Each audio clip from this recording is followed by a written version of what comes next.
Hello po sa inyong lahat mga ka-crypto. Ako po si Pinoy Crypto Trader at sa video na ito ay atin pong pag-uusapan ang tungkol sa kasalukuyang nagaganap na kaso ngayon ng Ripple at saka ang SEC. Kung saan ay meron po itong kaugnayan sa cryptocurrency asset na si XRP. At ayan, ang sabi po rito ay 2 reasons why SEC will appeal Ripple verdict. Top lawyer. Ayan, ayon po sa isang top lawyer ay meron po siyang nakikitang dalawang dahilan daw dito kung bakit ang US SEC ay mag-a-appeal dito sa inilabas na Ripple verdict. Kaya yun po ang ating pag-uusapan sa video na ito, pero bago po tayo magpatuloy ay nais ko lamang po munang bigyang linaw ang aking disclaimer kung saan ang nilalaman po ng video na ito ay hindi po ito isang financial advice. For education and information purposes lamang po ang layunin nito.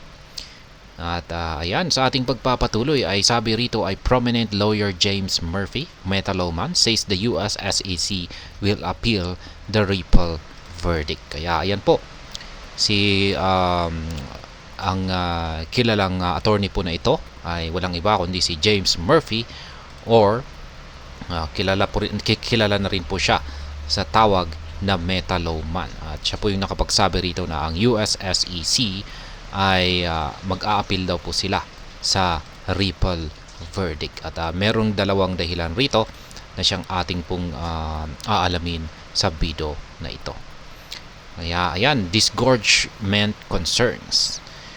Kaya ayon po sa abogado ay ang unang issue ay tungkol sa desisyon ng disgorgement.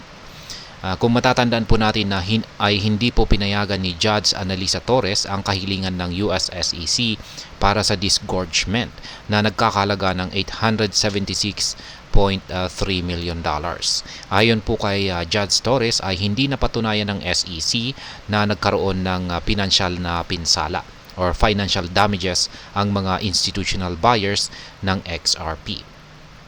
Ayon kay Attorney Murphy, ang desisyong ito ay may epekto sa iba pang mga kaso ng US SEC dahil kinakailangan nitong ipakita na nagkaroon ng economic losses ang mga investors bago ito makapaghain ng disgorgement kasunod ng paglabag sa securities law.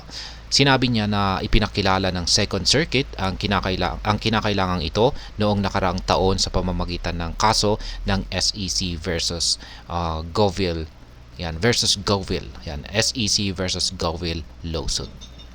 Gayunpaman ay binanggit ni Attorney Murphy na may pagkakaiba sa interpretasyon ng kautosang ito sa iba't ibang circuit.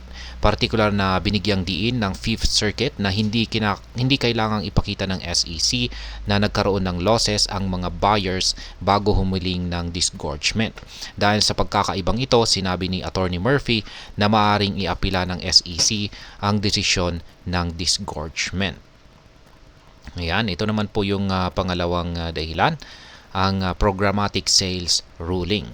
Ang pangalawang dahilan ni Attorney Murphy kung bakit maaring mag-apila ang US SEC ay tungkol sa summary judgment ni Judge Torres sa programmatic sales.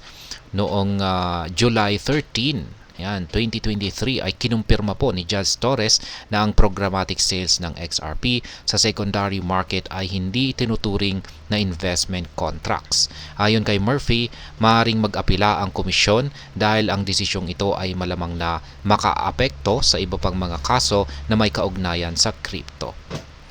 Yan, kung matatandaan po natin ay ginamit ng hukom, or yung judge sa kaso ng SEC laban sa Binance ang desisyon sa Ripple upang ideklara na ang secondary market sales ng BNB ay hindi security transactions. Maaring nais ng SEC na maiwasan ang katulad na pangyayari sa iba pang mga kaso ng crypto sa pamamagitan ng pag-apela sa desisyon ni Judge Torres tungkol sa programmatic sales.